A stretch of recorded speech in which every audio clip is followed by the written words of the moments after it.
All right, ladies and gentlemen, how are you doing? Welcome back to episode 10, or welcome to episode 10, to the Across Your Bow podcast. I'm, of course, your host, Sir Cross Venom your IK. bow. Across Your Pal. With me today is, once again, thank you very much, another short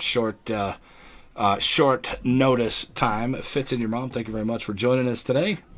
You're welcome. All right, so let's go ahead and get the disclaimers out of the way early. This is a podcast which for the community by community members. I'm a community member.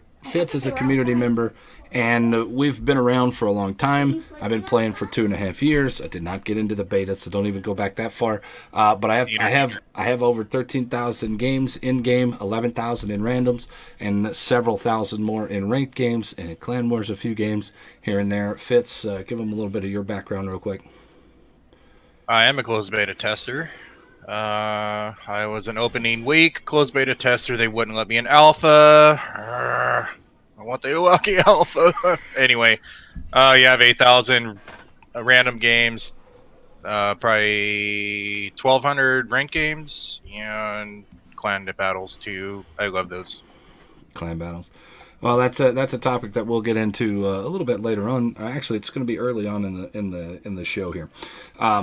So, with some new things that have come around, I wanted to bring these to your attention. I've been monitoring the dev blog relatively closely lately, as we discussed in the last episode. All of the things that was talked about at the Anchors Away at Anaheim event with Sub Octavian were put up on the dev blog relatively quick. So this is things that were happening into the game, and I wanted to start getting into more of the development side of the game coming up, or what's coming out for us. A little bit more for this episode. Now, I have plans for other episodes in the future that focus around mainly a CV topic, and then some other topics when they arise, or some important information that I think is vital to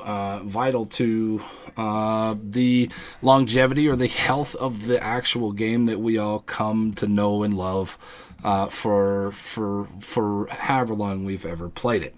Now, please note that there will be a Q&A session later on in the later on in the podcast. So if you guys have any questions, comments, or concerns, if you guys are over on YouTube, please leave a question, comments, or concerns below. If you guys are here in the actual channel, where twitch.tv/SirVenomIK, go ahead and post them at Clayhole or at Sir Venom IK, and I will copy pasta them over, and we will address those toward the end of the show. So I appreciate you guys very much for being here. Let's go ahead and get into the first topic, a new change. This is part of the news section. A new change for a map that the majority of people out there find this map is grossly bad. I don't, for lack of a better word, it's not a very good map for a lot of people. I personally don't really care about this map one way or another. I have no loyalty to it. I have no hatred of it.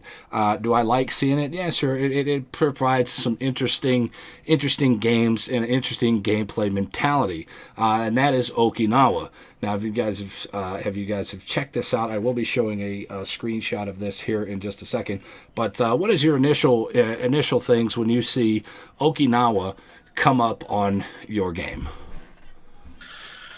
I cringe because there's going to be one or both sides going through A, and then they will sit in there, and then they will do nothing to help the team. And it's great, and people rage and spit and piss and moan, and it's every single. Right.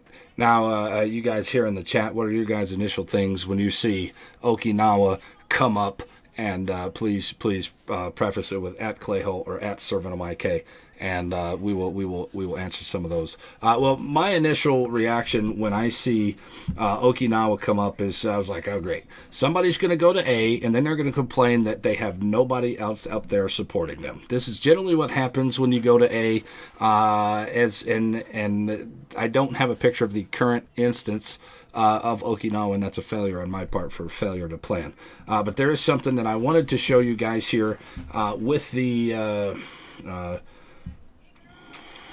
with the Okinawa and the actual change. So let's go ahead and switch over to that. You guys are going to see something fly across Fitz's face. There it goes. And then let's go over to the left screen here. As we're looking here now, this is just a picture of me, Fitz. So you don't have to look pretty here right now. So as you guys can tell, maybe you guys can see it or not, but there is a significant change to the island structure here. It's a relatively small picture, but you guys can find this over on the Facebook dev blog, World of Warships dev blog. It says, map changes, Okinawa. The location and height of the islands have been changed for a more comfortable game for all classes of ships. At the same time, the overall landscape of the area has been saved. Please note that this information is development blog is preliminary. Just like everything else with the rest of the podcast, this is all development blog stuff, so it's all preliminary, so it could and possibly will change.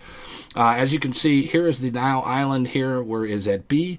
It is now moved from the bottom side of the island, and in fact, it has moved all the way down to where Charlie is, and it's in Charlie, and they've basically shifted the map up entirely.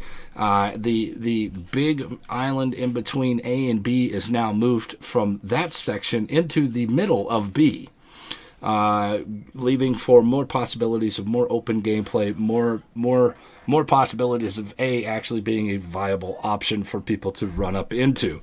Now, I don't know about you. What do you guys think of this? Let me know in the comments, and let me know here in the chat. But Fitz, what's your initial reaction here to what you're seeing on this map? Sounds like they're trying to, I guess, take away the campers in A and the flaming that goes on, while still providing some cover on each cap to where someone can do cover fire, blind fire, whatever fire, deny, control. Kind of interesting. So I would like to know what the height of the islands are, and then I think I don't know yet. I can't give a complete answer to it until I know the height of the islands. But it looks like they're still catering to people that want to camp and other people that want to sail across the ocean and do open firing and play. So, you know, it's good for them. They're trying to fix it. So, you know, good for them. Right. I totally agree. Until we can actually get our ships and our teams into that map, we're never going to know exactly how something is going to transpire. Is it going to be a good change? Is it going to be a bad change? I know a lot of people, when they come on and play, and especially with a new map, as Haven is one of these maps for me, that Haven is, in general, a good map, but man, I have played that map. It just seems like when it comes out, they up the percentage that it actually gets played a lot, and I end up falling on that map. You know, I had like within the first 2 weeks, I remember there was one day that we had that map 7 times in a row, and it was a little frustrating to fight that map 7 times in a row. In the instance of, okay, well this is going to be the same game over and over and over again. But as you guys know, no 2 games that you've ever played in this has been exactly the same. Never once in the 13,000+ games that I've played, never once in his 8,000+ games, is he going to say this is the exact same game that I've played before, or exact same match. Would you agree with that? Correct. All right, so with that being said, this is going to be another thing that you have to be concerned about in the future when they do create a new map. How often is it going to be played? Now, I know as soon as this comes out, it's going to be played a lot, and that's just the way that it goes. Either that or you're actually paying attention to when it's actually being played. I don't know. Which one do you think it is? Probably played a lot, like old Islands of Ice. I played that one a lot. Now with the new, and on the other hand of that, I have not played the new Islands of Ice very much. I'm sitting here trying to think of the last time I actually played it. We did last night at the end of the show, but I can't remember.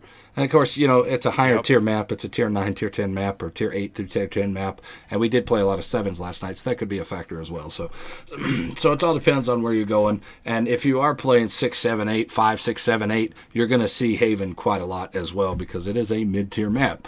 So that could play a factor as well as we moving forward.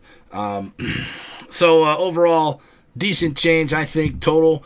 I think it's a good shift, another example where wargaming is actually paying attention to said community, which is us, and paying attention to us saying that this map needs to change, this map is fundamentally flawed, or this map does not encourage more of a team-based play. It's more of, I have this idea, I'm going to go do this, and then I'm going to complain when nobody else agrees with me. Right. There's a lot to be said about that, but either way, that's the way that I feel here, that they're actually paying attention to the community yet again and making a change that I think is betterment for this map and betterment for the enjoyment of players. So good on Wargaming for that. What do you think about this change overall, and then we'll move on to the next subject. No, I give it a thumbs up. Thumbs up. Yeah, they're listening, and they're, like I said, they're trying to cater to us and help the people that want to play and make the game more enjoyable. I don't want to go to a map and go, this map, and I don't really feel that way about any of the maps out there. Do you? I kind of do about how Okinawa is right now, and it's just because of the A cap, and that's it. If the fight doesn't go to A, it's actually really enjoyable, but that's so rare. So this is true. Is what it is. There's only the only other one that I could think of that you would go, oh my god, not this map, is when I'm on Two Brothers and it's $5 up the middle. That's the only one you're like, oh my god. Oh no, I love that. Do you like it? Do you like it going up the middle? Yeah, I like going up the middle as well. That's so fun. Just watching the madhouse and the reaction of the other team, especially if we get away with it and they're like, oh crap. That's fun. I enjoyed it. My overall enjoyment about going up the middle, number one, it breaks the mindset of what everybody else can think of that map. You have to play A, you have to play D, and if you're not doing that, then you're a failure of a player, you're a failure of a person. Now, we've been on some very handily defeats on that map going up the middle, and some very handily defeats. And we've also been on some very handily victories by going up the middle. And I would say, and I would argue, that we have a 65 to 70% win rate when we do actually go up the middle. And there's factors. I would agree. There's factors on that ranging from what was the enemy team doing, what was our team doing, did we pull any enemy back, did we pull half of the team back like generally happens, 6 people come back to try to deal with 3 of us going up the middle, and then that leaves open the rest of the board for the rest of our team to push in. There's a whole lot of factors, and same thing you could say about Okinawa. If you do go to A, there's a particular way to play A and be very effective at it, and if you go to A, you have to go through A. You cannot stop in A, or you're going to let the rest of your team down and put a lot of pressure on that team to perform. So if you stop in A, your majority of the time you are going to lose, you are going to get killed, and you're going to be frustrated that the team is not doing what they should on the bottom by pushing through as well.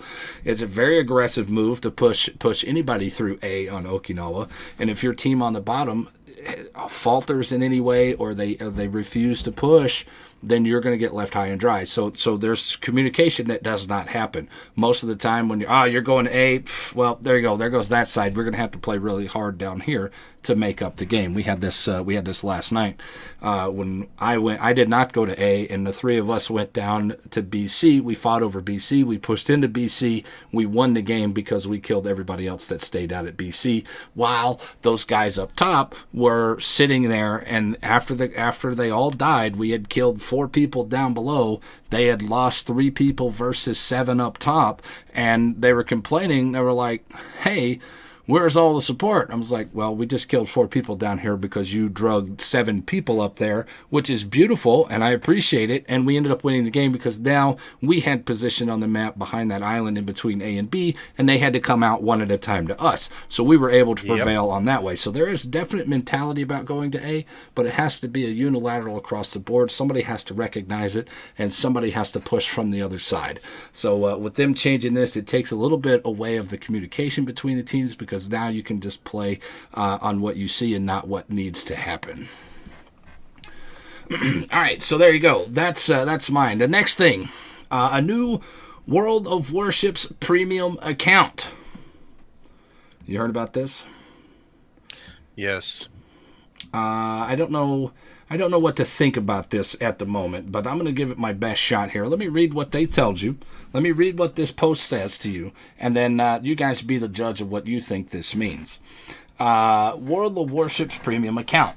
The Warships Premium account will be added to the game. It will give you an extra 15% experience compared to the general Premium account, but only will work in World of Warships. The cost of the Warships Premium account will be equal to the cost of the general Premium account. The bonus at the end of the battle will be calculated with the active Premium account with a higher modifier. So if you have both of them, you're going to get the 15% instead of the 10%. Or whatever the regular, or you're going to get the 15% more, because I believe it's 50% and then 65%. It'll be a 65% experience bonus if you have the Warships only account, as opposed to a 50% with the general account. The bonus at the end of the battle will be calculated with the active Premium account with the higher model. If both Premium accounts are active, meaning if you have both, the bonus for the battle will be based on the Warships Premium account, so you'll get the 65%.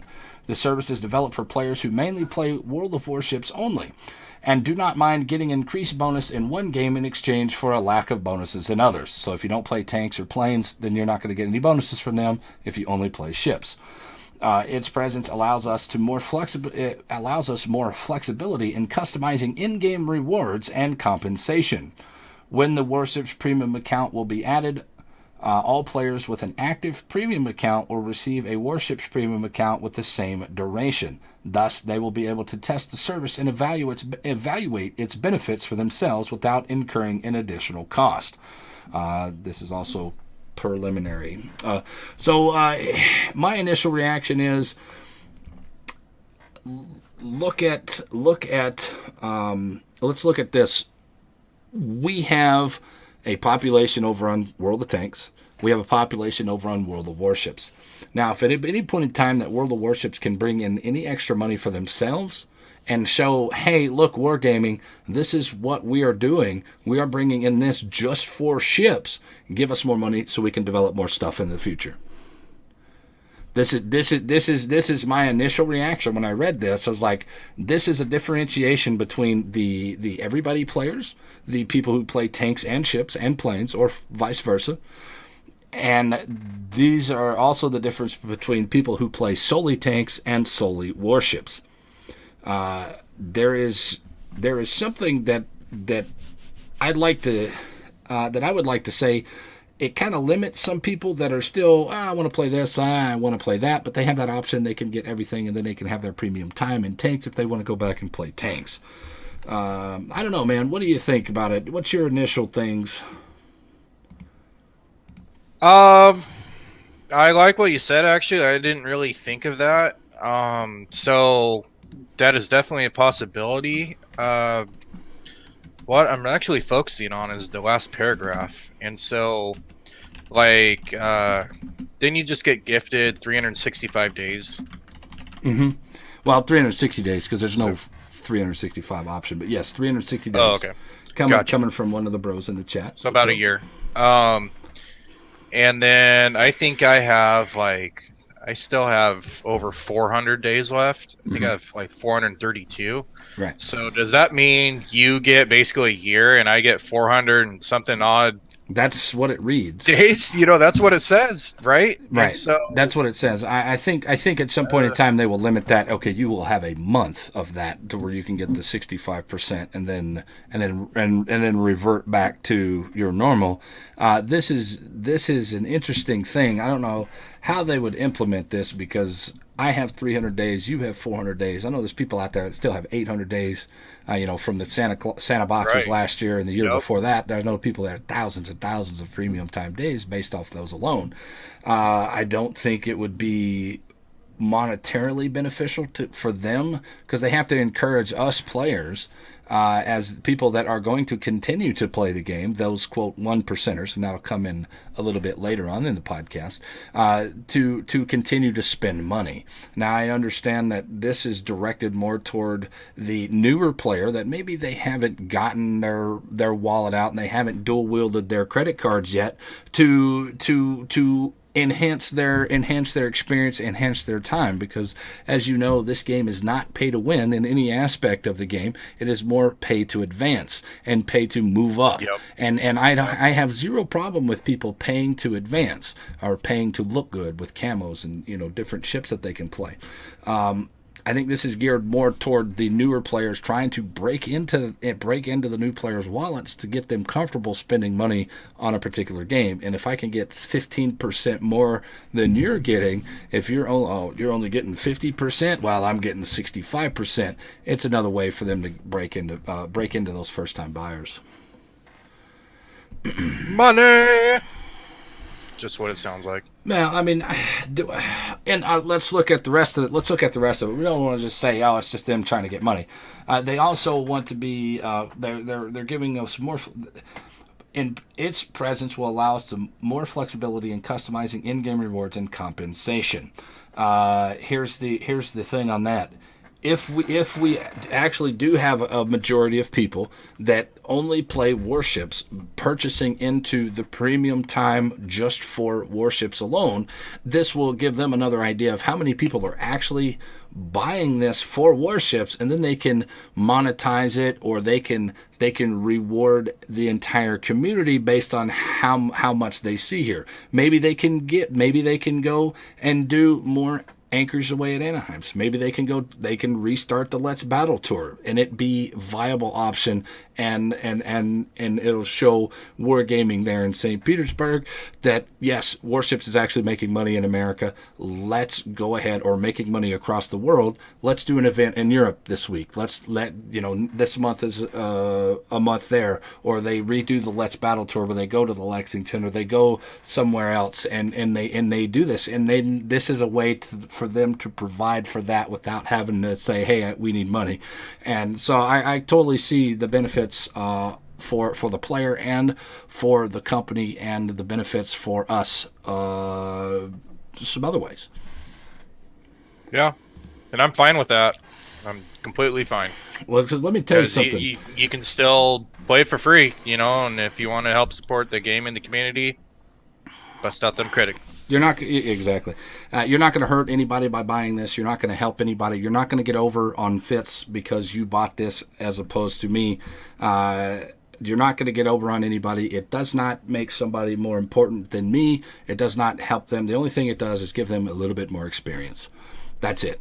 And maybe, just maybe, it will also help them grind out some of their things that they are having problems with. So that 10K a day that I preach, if you don't like a boat, do it 10K a day and move on, takes 1 to 2 games instead of 4 or 5 games.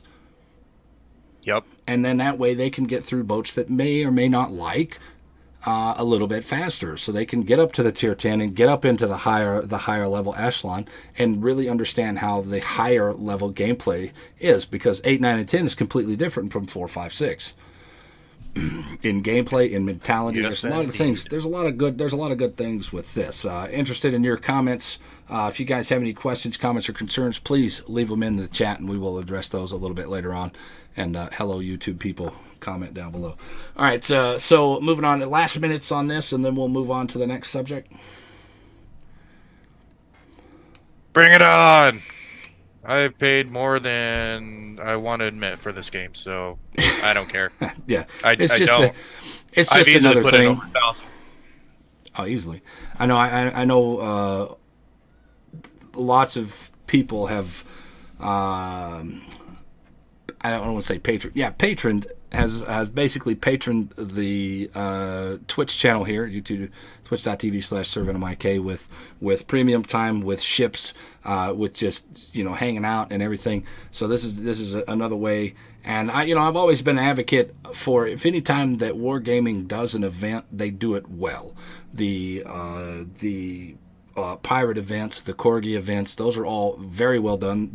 The Halloween events are very well done as well. I really enjoy the Halloween events, and it's showing that they're caring to give you another aspect of the game. Now, when they do this, when they do events like Anchors Away at Anaheim, or they do a Let's Battle Tour, or when they did a Let's Battle Tour, they did those things so superbly and over the top. They give you a lot of things that you wouldn't normally get for, say, something like at a TwitchCon. I had to spend $300 or $350 on a plane ticket, about $800 for a hotel room overall. And what did I get out of it? I got a partner bag and I got a couple of T-shirts that I had to pay for. And so you really didn't feel like they gave you a whole lot other than the camaraderie that you could go meet people of like-mindedness. And when you go to an event hosted by Wargaming where they put it on, they make you feel like you are very welcome. Number one, because you're paying for this. You basically, everything that you've put in to the game is paying for these things.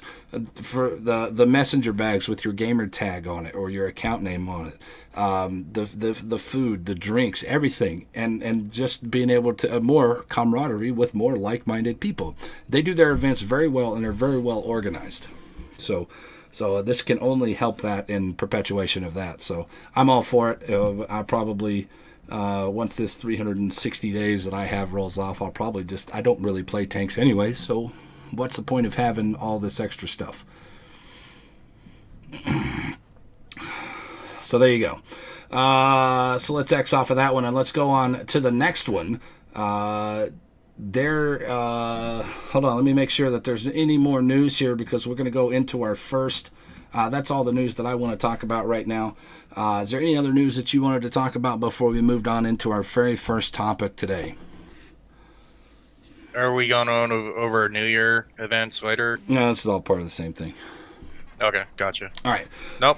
All right, cool. So the next section we will like to go into, and this is going to be a lot of reading by me, and I do encourage people to go to the dev blog, and I'll link this in the chat here at twitch.tv/SirVenomIK, and I will also put it in the link down below to go to the Facebook dev blog and read up on these things for yourself and draw some of your own conclusions. I'm just going to give you a base in my opinion on this. Steel. Steel is a hot topic right now. And I know there's a lot of people out there that feel that steel should be made available to everybody for nothing, basically doing nothing to get these things. And I disagree with this for a numerous amount of reasons. Number one, Ground is the right word. You're right. I ground out 5 ranked seasons to earn a boat that I was very proud of, the USS Black. I ground out 3 very tough seasons to grind out the Flint. You've done your Flint yourself. Yes. These are icons in the game that says you did something that was not the normal person would do, not the normal player would do. The normal player wouldn't sit through 5 seasons of ranked, pulling your hair out and being frustrated with the game and frustrated with the teams that you have to earn this particular boat. That's not for the normal player. It's not for the, quote, below average player. I want to say average player here, but that's basically what those things were for. Now, when you move into Clan Wars, the Stalingrad, the people that went through the Stalingrad for 3 or 4 seasons, however many seasons it was, to get the flags for the Stalingrad, got rewarded with the Stalingrad. And this is something that they are trying, that I feel, as much as I appreciate everything else that they do, I feel it's a slight to those people, slight to myself, it's a slight to Fitz, it's a slight to those people that put forth the effort and the time to get better at the game, to earn these particular ships, to earn the right to play these ships, and now they just want to give it away. This is why I'm a big proponent of the Arsenal not being that great for the community. Number one, you alienate the people that earned it, and number two, you're giving anybody a chance to pick up this particular ship, the Flint, the Black, the Stalingrad, the Kronstadt. Well, Kronstadt's a different story, but you give these particular people that I don't feel had earned the right to play these ships. Does that make sense? Yes. Now, this is, like I said, this is my own opinion. This is a topic from the dev blog themselves, and this is my opinion over it, over that. So don't lead into it. We're not representative of Wargaming at all whatsoever. So let me read this to you. New Year's events up and coming. Dear players, Steel is a valuable resource that is used to unlock rare ships. At the moment, it's awarded to only active participants in clan and ranked battles. After adding steel to the game, we received many requests to make it more obtainable. This is understandable, because not everyone has the opportunity to play in competitive modes effectively and regularly. To celebrate the new year, we have prepared 4 game events. That's 4. And by participating in them, you will get a lot of great prizes, including some steel. This does not mean that you are now that we are now planning to consistently create events like this, but it is New Year's, and you know this is a time for surprises. So here is what waits you. Now, automatically in this first paragraph that they have typed out there, totally agree. They don't want to give this steel out for people who haven't earned it, but they do understand that a lot of people out there cannot get in every day from 7 to 9 o'clock and play clan battles. So to fix that, what are they doing? They are shifting their clan battles. They are shifting their clan battles to where it is cross-server clan battles, to maybe incorporate a longer time to where people can actually get in there and play as a squad. It's very hard to get 7 people on. It's very hard to get any more than 7 people that are actually on it at any given time that actually want to participate in clan battles. As you know, we found out in our clan, there's only a handful of people that actually want to play it, and there's some that really just don't care. They just want to be a part of a group. And I totally understand that, and I totally respect the fact that these people are not able to get into the clan wars. Yeah, you're pointing at the wall. Do you need to point to the other side? Oh, Yeah, yeah, that you're guy. on. Yeah, that Yeah, guy. that guy. I don't really care about clan wars. I'm not advocating that I should be receiving the Stalingrad at all because I don't feel like I've earned it. That's my only thing. So to fix the clan wars to where it makes it accessible to everybody, you have to do it like they do with ranked battles and take away the limited time constraints. Put it around. I think this is what they're trying to do with the cross server clan wars, where you can go in and you can still play clan wars against somebody from the EU or somebody from the Russian server or somebody, or however they have it structured, that you can actually play against these people and still benefit the clan without having to be on at this specific time. Because I know my time constraints, Fizz knows his time constraints, everybody else has their own particular set of circumstances that have developed in their lives that prevents them or alters the way that they can actually participate in the game. So if they do that and they open up the time frame, then this will be a lot more accessible to people, and giving everybody else an opportunity to actually go in and play this clan mode and earn the Stalingrad legitly, instead of just being, here's my money, give me my Stalingrad, or give me my reward ship that I didn't really earn. So, the first event coming in the name of His Highness event. This is a new game event in the name of His Highness. Is dedicated to the heyday of the armored ships of the early 20th century. In the last 4 weeks, there are 4 stages of the event. Each stage consists of 4 directives. Each directive contains 10 to 11 tasks. There are a corresponding reward, camouflage signals, Christmas boxes, Christmas containers, and even steel. And continuing our New Year tradition, the main prize will be the new premium Tier 6 German battleship, Prince Eidelf the Frederick. Eidelf Frederick? I think that's right. Rules for completing directives are as similar to the Royal Navy event. After the completion of all directives, access to the Hall of Fame is unlocked, and for which points can be earned in co-op, random, ranked battle, scenario, or special battles. Getting a new ship, I'm always for new stuff, and anytime that they're going to challenge me to play the game to get something for free, I'm all for it. I like these events. I've already said it earlier in the podcast. I love the events that they do here, especially ones that give you a new ship to play and a new avenue of gameplay. It's always a good thing. Thoughts? Oh yeah. No, that's cool. New ship. I wonder how much steel you're gonna get. Because if let's just say a ridiculous number like 5,000 steel, then I'd be like, whoa, what are you guys doing? But if you finish one of these directive things and you get 200, I think that's fair. That's not a lot. and it's still gonna encourage someone to say, hey, I got this steel. What can I do to get more in the next ranked season? Or maybe I should try to do some clan battles and stuff like that. I mean, Well, what was the because reward for rank season this time for steel? If you wasn't it not a for the two thousand? sprints, not for the two sprints, but for the actual tier Right. 10 rank season that we had last. Wasn't it like it was 1,000, wasn't it? That's not a lot. Or not a for well, to get rank 1, but you still got more. I can't remember. I want to say you ended up getting like 2,000 over the whole duration. Over the whole duration. See, 2000's not terrible. Yeah. What's the Yeah. Stalingrad go for? 27,000 steel, something around there.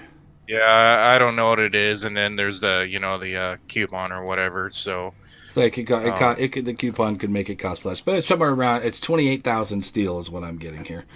So 28,000 steel for one full rank season. This is fine. I'm okay with this for 2,000 rank season. 2,000 steel in a rank season. You would have to play 5 rank seasons to get 10K. What's the blacks? What's the black? Somebody in the chat tell me what the black steel value is, because I didn't have to look at it, so it doesn't show up in mine. isn't it 14? Pyrals is saying you get 5,500 steel or so, pretty close to that for ranked 1. 5,500. So that's not terrible. That's actually pretty good. That's actually quite a bit of steel, and that actually does sound a little bit closer than 2,000. But either way, besides the point, you do earn some of these steel through these things. I would like if anybody wants to go through and let me know what the flint and the black are relative to steel, please, and we will get that to you guys here in a second. But still, you're doing something, you're earning something, and you can earn a little bit more out of Clan Wars, finishing up those particular challenges. You need to win this in this league, you need to win that much in that league to get a little bit extra steel here and there. You're working something, you're working towards something, you're working toward an objective. When you take away the ability for people to work towards something from the objective, you effectively take them out of the game to where, here we go, let me just buy this thing and we're done. And now, what is your desire as a player to continue on if you're not working towards something? Now, this is my own mentality of mine and why I've stayed around for so long. The flint is 11,600, and the black is 14,000 steel, respectively. I'm okay with that. That is steel. At 5,500, let's just assume here at 5,500, you would need 2.5 rank seasons to get the flint, which is relatively close to 3, and then you would need 55. You would need 3 seasons to get the black if you wanted to. Which okay, fine. It's not 5 that it took me to get it, but that's okay.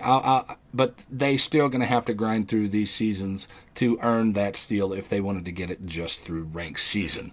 Now, I'm not a big proponent of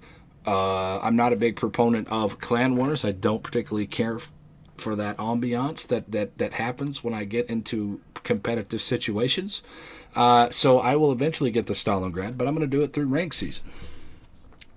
And whatever else, and any of these other things, any of these other things that are out there that are going to give me steel or give me a ship, I'm going to get it.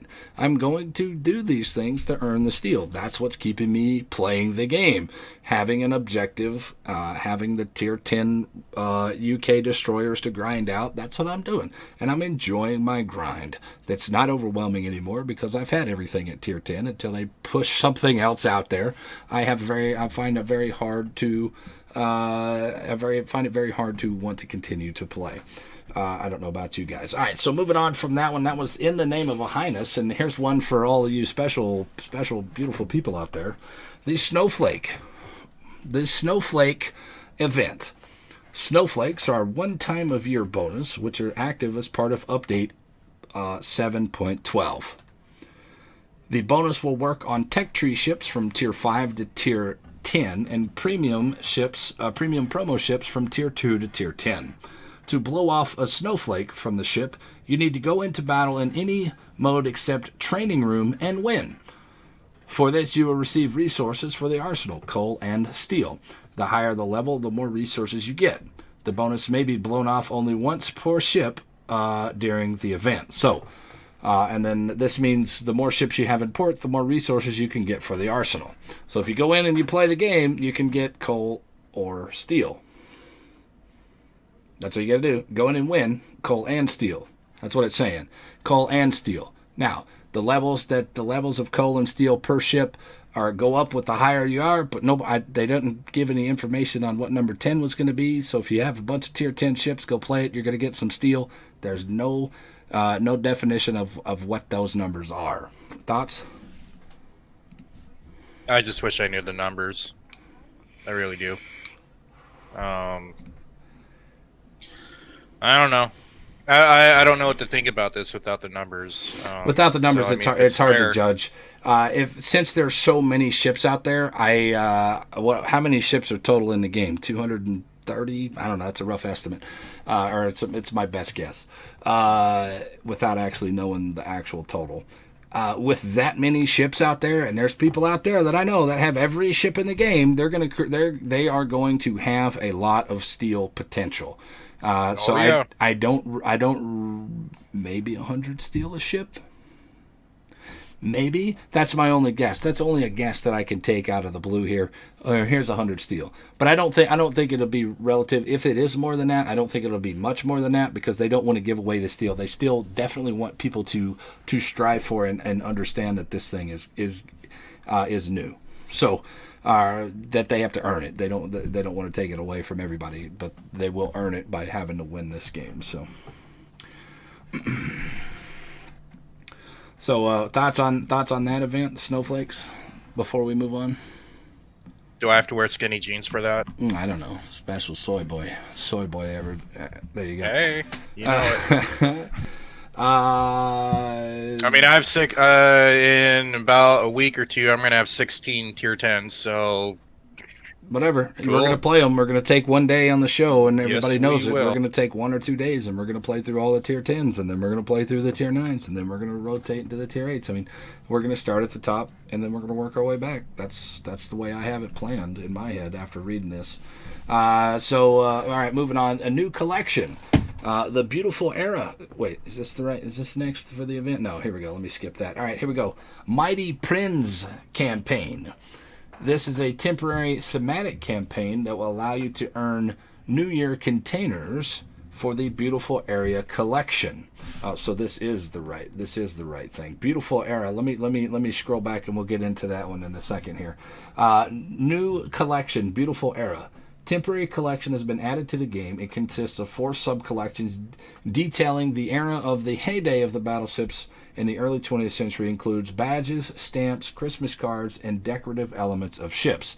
Elements of the collection can be found in the new special Christmas containers, which can be obtained performing tasks in the Name of the Highness and the event Mighty Prinz campaign.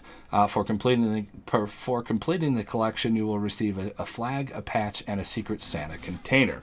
Now, this is which leads us.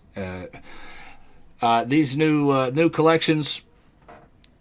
Whatever. It's something else to grind for. I dig them. They're not terrible. The rewards are generally relatively good. I mean, flags, I always like the little collector flags that you can run on your ships. Badges are something new, but not too awful. What do you think? No, that's cool. I find it interesting that they're doing this focus on the early 20th century ships, and so I think what would be cool is if like you had the Battle of Jutland then, and then instead of picking a ship, you get it random, because there was a ton of battleships and a ton of battle cruisers, and they were pretty evenly matched. And so, I mean, technically it'd be a map like Ocean, but make it to where you can't just run around. And that whole battle line, if anyone knows the history, they were lined up broadside and just duking it out, and I think that'd be really fun. But yeah, but you can't be broadside. I know, but it would be fast. It'd kind of be more arcadey and stuff like that. It'd be on a scale of shot. So, but that's the other thing is that you can't pick a ship. It'll be random. So maybe you're in the Invincible, and which that was a ship that was famously blown up into two, and every That old would be black the and one white that I picture. would get every time. Right? They'd be like, "You're trying to get, oh, man, this thing's on fire the entire time, man. That's all you got." That would be you. We all know that. Yep, that would be me. On fire the entire time. Couldn't hit the broadside of a barn from the inside because it looks like a German battleship. But whatever. I digress. So, but I love that they're adding a new campaign. Campaigns are fun, and you get from what I've seen, the Prince Idol Frederick or however you say it, looks like a pretty fun ship for Tier 6. So, yeah, I mean, Tier 6 battleships, in my opinion, that line peaks at Tier 6, and then it kind of falls apart at 7, 8, and 9, and then it peaks again at 10. So yep. I think the Baron in that entire line, now this is argumentative and maybe provocative, but I think that at Tier 6 and Tier 5 and Tier 6 and below, the German battleships are probably some of the best in the lines. They are probably the tops of the lines for just damage output and tanking ability. Yeah, Baron's a good ship. And then when you hit Tier 7, it just flops to the complete opposite. But that's my own personal opinion.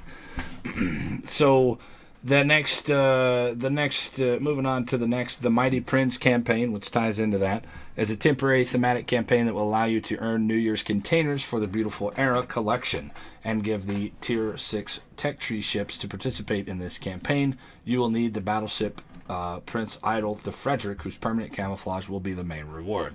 So you get another campaign. Mighty Prince campaign. I like these campaigns. The campaigns are good.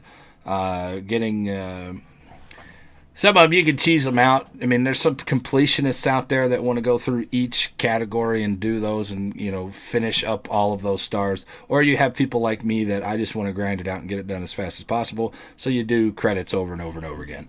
And I know a lot of people have done that, and I know a lot of people have done it the other way. Now 2 ways are better. It's whatever you enjoy or however you want to play the game. That's the way they do it, and that's the greatest thing about this game because it doesn't matter as long as we win. That's really all that I care about. So there's that one, and then we have this one.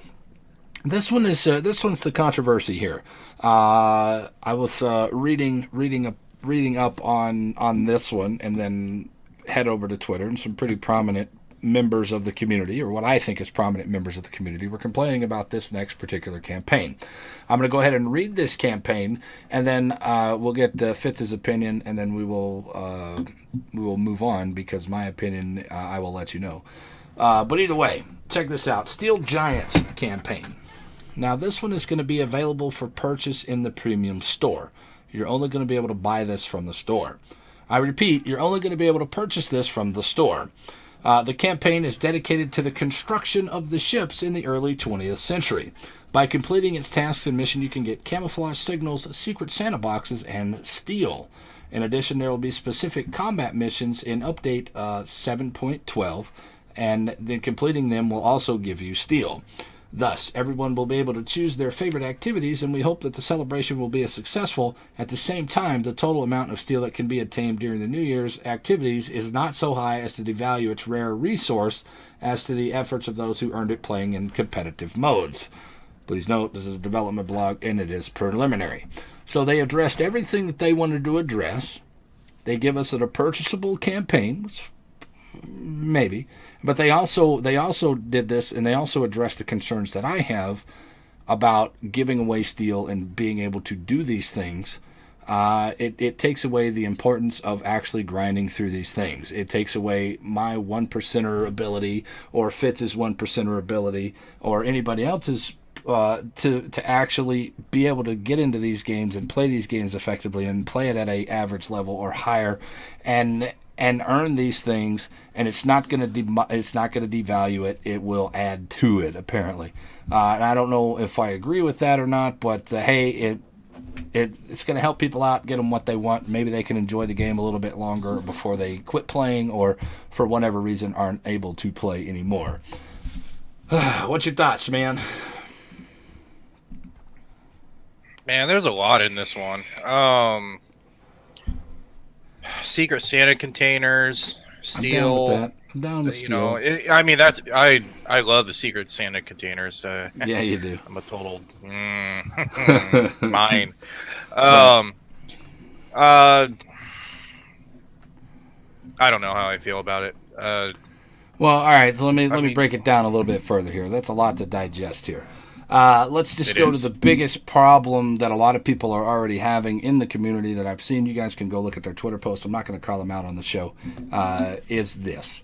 You can purchase this from the premium store. It's a campaign that you actually have to break down and buy.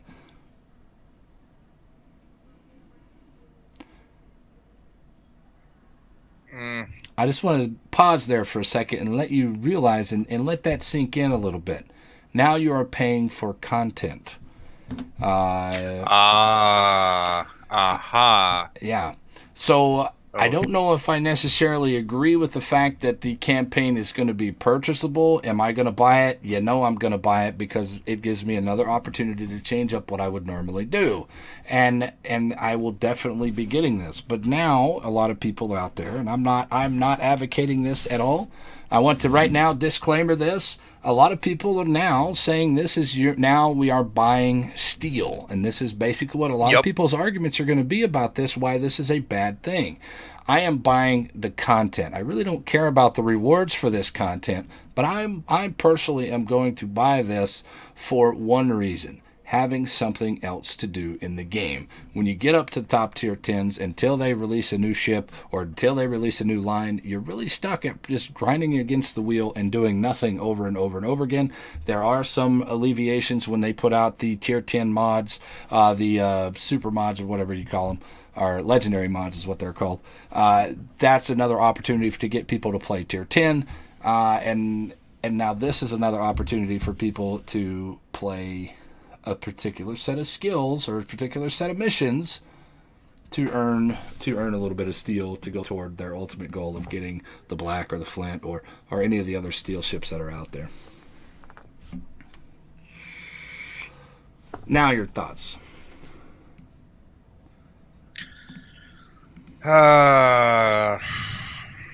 I mean, how much steel though? If it's 200, Yeah, that's well, kind of that's mediocre. But I mean, I.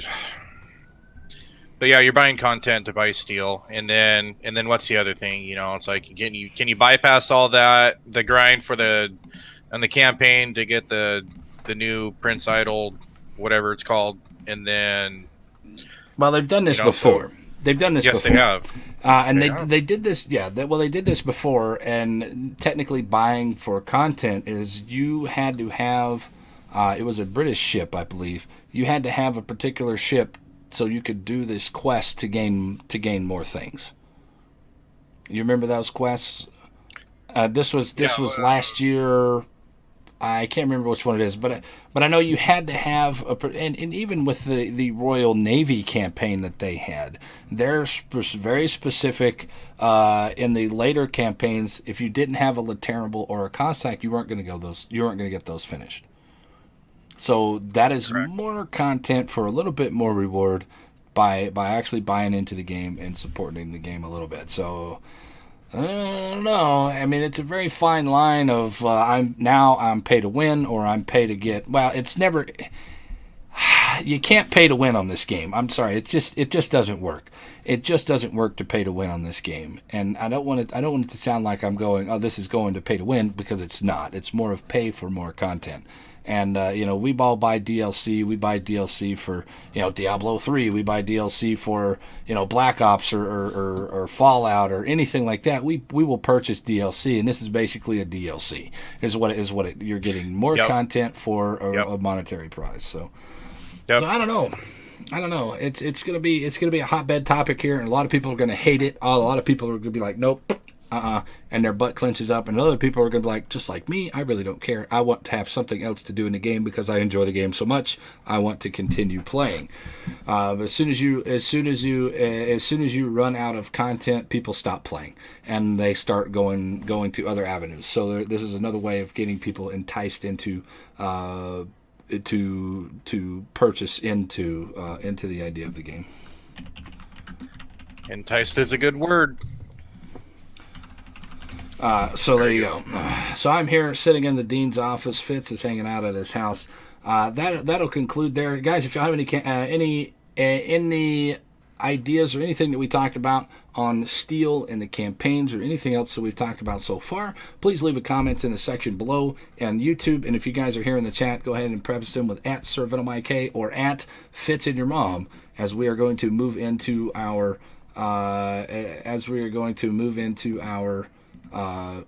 next topics, new ships and things. We're only going to talk about a few of them. We're not going to talk about the Prince Idol to Frederick because I don't have any information on that one. But I do have information on 3 more that have been proposed, and or 2 more, and then a change to. And in fact, I think we'll talk about the change first. So here we go. The first thing is a change. This is the new balance change to American battleships.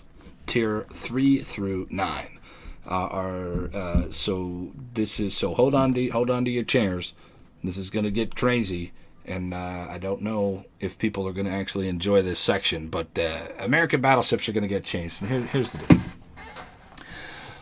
Branches of American battleships. This is under super testing balance changes. These are changes that are in the works and in being tested.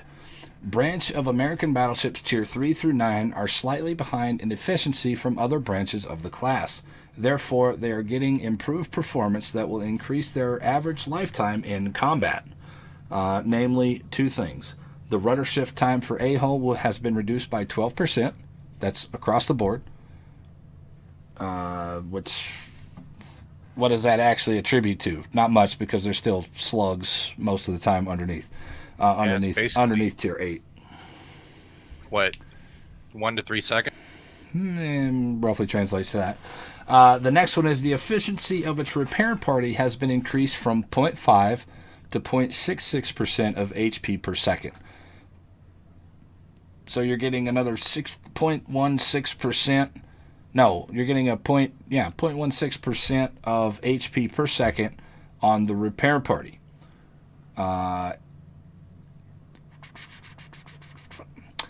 I'm okay with this. I mean, that gives them a stronger heel, which in turn, with all the the British battleships, I know this is only going to be prevalent at Tier 9 and 10 with the Iowa versus the Lion heel. Those are two of the two big different heels there. It's the God heel. It's the God heel. It's the reprint your ship. So the change of the repair party has been made for the American battleships of Tier 3 through 9, except for the Colorado. The Colorado already has such a repair party, so they brought everything up to what the Colorado level of heel was, and it's relatively good for Tier 7. It's not the best, but it's definitely not. It's not terrible. But every one of them is going to be equal to what the Colorado is now, and the Colorado has a pretty good heel from what I can remember. Yes, it does. All right. The New York. This is the only one specified other than the Colorado not getting a heel, but the New York is getting a main battery reload time reduced from 34.3 seconds to 31 seconds. It's 3 seconds. It's a nominal buff. It's not much of a buff, but 3 seconds in the New York can mean a lot. And I know that you and me both, we play a lot of American battleships, and the New York does struggle. It struggles at times, yes. And I'm glad to see that they are addressing some of it. The biggest addressment that I would have liked to have seen would have been a speed buff to, say, the Colorado, who suffers greatly from its lack of speed. And in fact, the entire line from 7 and below suffer greatly from their speed. But it's at different ranges, right? Because Tier 6, you're slow, but it's relatively even with everything else at Tier 6. The Colorado is overly slow, and it is the slowest thing at the tier. Thoughts on that one? I know there's still more changes, or there's still more things that I want to talk about, but thoughts on that before we move on? Right. So I'm glad they did that to the New York. And And I could see, like, say when I want to get my debt flags and play the Kamikaze, I see a lot of people playing the New York, right? And so I see them slinging HE. I can tell that they're new or just not good, and they're playing that ship completely wrong. So it's given it, a little bit more combat effectiveness. It can turn better now. I thought it could turn pretty good anyway. Well, now wait a But second. That turning radius is only on the A hull itself. It's limited to that very first hull to help the new players getting into a boat not be overwhelmed by terribleness. And right, everybody knows that A hull boats are bad. pretty They're bad. You need to get out of them as quickly as possible. I know the North Carolina's A-hole is something else, and every other A-hole out there is pretty dirty. You're an a-hole. Promo and premium American ships have a good combat effectiveness at the moment and do not need any improvements of properties, including to their features. And I'm going to go through this list. Arkansas Beater has an ability to install upgrades in 6 slots, while most ships on level 4 only have 2 slots, so that's not going to get any touched. The USS Texas has one of the best AA defenses on the level. Nothing's going to happen to the Texas. The Arizona stands out with good accuracy at range of the main guns. Nothing's going to happen. Massachusetts has an effective long-range secondaries and quickly rechargeable consumable repair party. Nothing's happening to that one. The Alabama is a well-placed, well-protected citadel and an excellent maneuverability for a battleship. Alabama, nothing's happening. The Missouri is strong with unique to battleships consumable radar. Nothing's going to happen. So what people like to read into things when Sub-Octavian, let me just break this down for you here. My thoughts on this. When Sub-Octavian said that we will be buffing the American battleships, I hope this isn't all of what he had said that they needed. Because if this is, then it's on me for thinking, oh, well, maybe they'll do this, maybe they'll do this, maybe they'll do this, and instead of waiting for the reality, saying you're getting a little bit of a heal. That's it. That's all you're getting is a little bit of a heal. Not quite the buffs that I wanted to see. I would like to have seen a speed buff on some of these other ships. I would like to have seen an accuracy buff. The New York is grossly inaccurate, and it does suffer, and a lot of people don't like that line because they get to the New York, it's not hitting the things, they don't feel rewarded for their shots, and then they just quit playing the line, they go play something else. They quit playing that line, they move into Japanese, or they move into other things, or they go to Germans to where they can tank more, and who cares if they hit anything because they're going to stay alive for a long way. So I hope this isn't the only buff that they have planned for American battleships, but I sadly to say this is probably the only buff that we're going to get. But either way, you guys get the picture on my thoughts of this. But anyway, what are your thoughts on the balance, quote unquote, balance changes? We'll go from Missouri down. Missouri, it doesn't need a buff or anything like that. It's such a good ship. But in A-hole Iowa, I mean, like I've seen it so many times. They're like, "How can you get through this ship? I hate this ship." And I'm like, "What? Iowa's a good ship." Yeah, I never had a problem with it. Oh, wait a sec. Yeah, mine's fully upgraded. I forgot that A-hole was pretty rough. Massachusetts, good. Alabama, good. Arizona is pretty good. Texas is pretty strong at tier 5. And for the ranked sprint, there's a lot of people playing CV. I played the Texas and I did just fine in it. Like, I did great. Arkansas Beta, you've probably only played a couple games in that ship from your Corgi fleet and stuff like that. But just a few. Yeah, but they don't need to buff that. Otherwise, it'd be a complete seal clubber. It's already a relative seal clubber anyway. I've played against it my entire ship's career. I've been playing against it in these different boats. It does very well against what would you consider the best battleship at tier 4. Well, that's that one. there's maybe the Wyoming. I don't know, some of these French battleships and these the UK battleships. They're all relatively strong at Tier 4, but that one stands out. And it also does it not stand out at Tier 4, but it also stands out at Tier 5, where it can knock the ever loving snot out of everybody. And this is the feeling that I get with the Wyoming as well. It does fine at Tier 4. And mine's, I got secondary spec on it, and it's like 6.9 on secondaries, which is really unheard of down at that tier, you know. And like, Tier 4. I've knocked the crap out of destroyers. I've gotten so many close quarter combat with that ship. It's kind of ridiculous. It has so many secondaries too, and they're pretty accurate.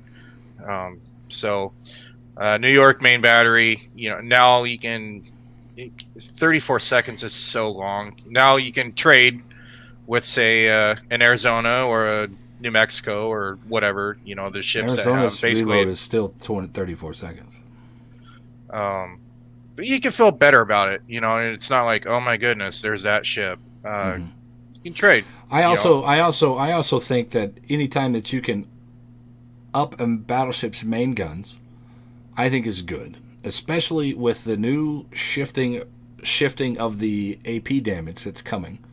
Or the AP pins that are coming. Anytime that you can get a faster reload, you're going to be more benefit.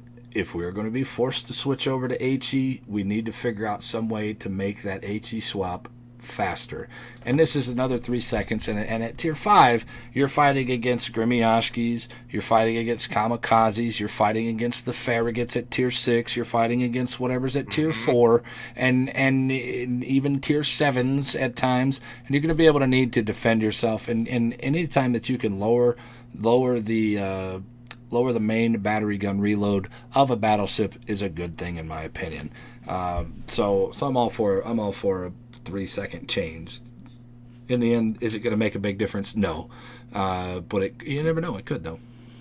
I think it's going to help, and it's not going to make the ships, you know, to where like you hate playing them and you give up on them and you switch to another line. You know, it'll be worth the grind them out.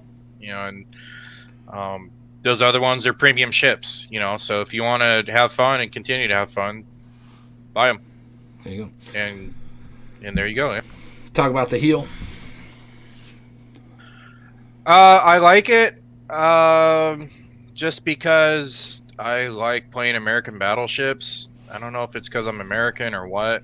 They just fit your playstyle. Just with the fire chance of, I mean, you just get set on fire, and then I do kind of giggle. I'm like, oh, that's cute. You're shooting HE at me. And if it's only 1 or 2 ships, you know, then I can not worry about it too much and basically heal it all back up. But now I'm going to heal more.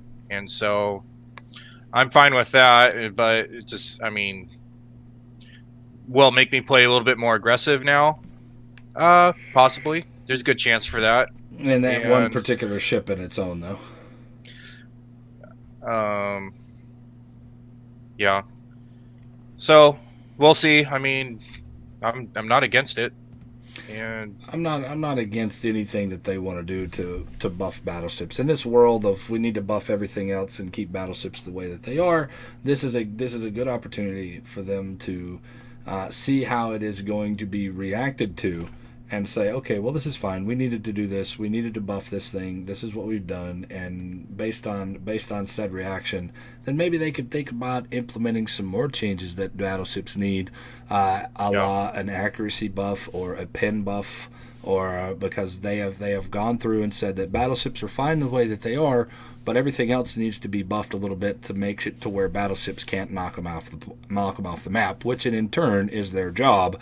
Now with the armor changes coming to cruisers, making them more tanky, but they're still going to be able to set a battleship on fire. Maybe it's time to really start the grumbling, start the groundwork for people saying, hey, we need to buff the accuracy of battleships a little bit more because they're setting me on fire 6 times in 45 seconds, where I'm only being able to retaliate with 6 shells or 12 shells in that department, and I'm only getting 1, maybe 2 hits. I think there's a big disconnect between cruisers and battleships right now, and battleships are supposed to be that superior species over cruisers. We're supposed to be able to do that, but I also understand that Cruisers need damage, and I also understand that destroyers need to be able to be the alpha male here versus battleships, because in that world of battleships over cruisers over destroyers over battleships, the way that the rock paper scissors game it was designed to be, they're making it better for destroyers survival. Better for destroyers survival against battleships, which I agree with. Maybe don't agree with the way that they're doing it, but I do agree with they do need to survive a little bit more because that is their natural predator. And then on the other hand, now the cruisers are a little stronger than the battleships right now, and they need to shift that back to where the battleships are stronger than the cruisers and can be more consistent in that strongness, to where there has to be a risk here to do this, instead of sitting at 19 kilometers the whole time, not being able to get touched. And behind an island. Well, behind the island is behind the island. You can't. That's part of particular play styles of particular ships, like the Americans. That's their island game, and I told her I'm down with that. Or the floating island of the UK battle or the UK cruisers. That's their modus operandi. That's how they are supposed to be played, behind islands. And if they do get looked at, they should be punished the same way I'm punished with fires, the same way I'm punished with torpedoes. Yep. Now, there is another one that I've just read here that I would like to bring to your attention as we go into no more upgrades or buffs or any of that kind of talk. But there is a where I just lost it. I X'd off of it on accident. I'm gonna have to find it. Whoopsie. Four new researchable British aircraft carriers have been added to the game. The Hermes, Tier 4, the Furious, the Tier 6, Implacable for Tier 8, and Audacious for the Tier 10 aircraft carriers. Thoughts on we're already seeing a CV rework, which we'll talk about in a future podcast. And now we're seeing an implementation of a brand new line coming to those new CV to the new CV mechanics.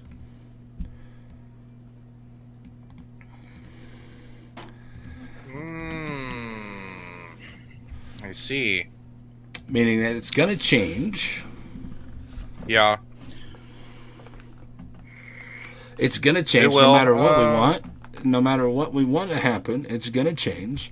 I think with a lot of these changes, that's good. That's more things. If you play CVs and if you're a CV main player, a lot of the CV main players that I know that I've talked to absolutely cannot stand these changes, the new CV rework. A lot of people aren't liking them, and like I said, we'll go into deeper detail on that in a future podcast. But just as a brief overview, not a lot of people are liking it. The first instance, the planes were too strong. The second instance, the planes weren't strong enough because they were just getting knocked down by all the AA.